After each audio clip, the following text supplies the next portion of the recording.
Most of the things that Al Gore and Nancy said are stuff you can hear elsewhere, but I think you get them in a room and it energizes the people, and that's kind of why I come to the conference too, to sort of get that energy, be around people who are doing at least what I consider to be good things.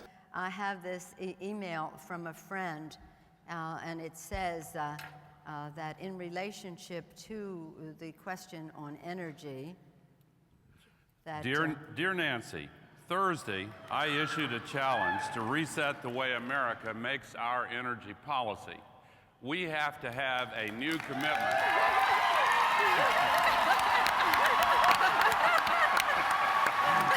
That worked well.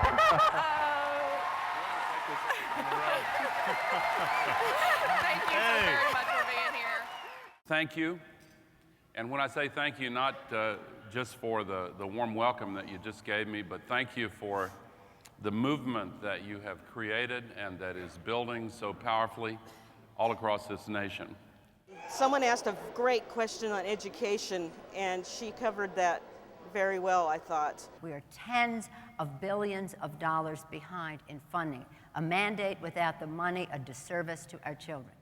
The increase in demand of solar energy actually lowers the price of the components needed for solar energy, whereas the increase in demand of oil just raises the price. Is it okay for me to mention the website of the Alliance for Climate Protection here? Some groups are sensitive about such things. Proposing to get a slight increase in oil drilling for fuel to be sold to China 10 to 15 years from now as a solution to our rising gasoline prices makes about as much sense as responding to an attack from Afghanistan by invading some other country that had absolutely nothing to do with attacking us. Without him, there would be no Netroots Nation. We would simply not have the technology. We would simply not have the technology.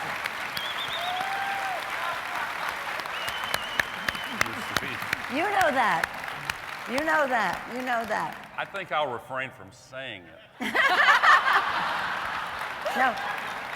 We need to make sure that we have strong Democrats in the Congress and a president who understands that too, so that we can get toward the solutions that Vice President Gore talks about and make sure that those become a reality within the next 10 years, because we don't have 10 years to wait. First question that was addressed to me was, does the Congress accept the challenge of having all of our electricity spring from renewable energy resources that the Vice President has challenged us to? Let me first say I salute him for that challenge. It is absolutely possible to do so. I can't tell you how important I think it is that you continue what you're doing with as much energy as you're putting into it, as much imagination and creativity and innovation. High-speed, always-on broadband is part of our innovation agenda. We must have, in rural areas or in inner cities, there should be no difference. It's just like saying only some people will breathe air and other people won't. Everybody has to be in on this. The dominance of old ways of thinking, the persistence of denial are still obstacles.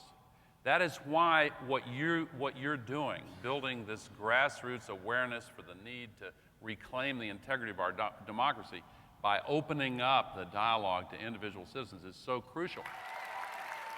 As a grandmother, I am particularly grateful to him for what he is doing. We in our country have a choice between yesterday and tomorrow. That is the choice. The forces at work now are wedded to the past. They're not even in the present. They are wedded to the past. We ought to be in partnership helping these developing countries shift over to renewable sources and to sharply reduce their CO2, stop burning the forest, which represents about 20% of the CO2 emissions every year, and create a genuine international partnership to solve this crisis, and in the process address extreme poverty and disease in the developing countries.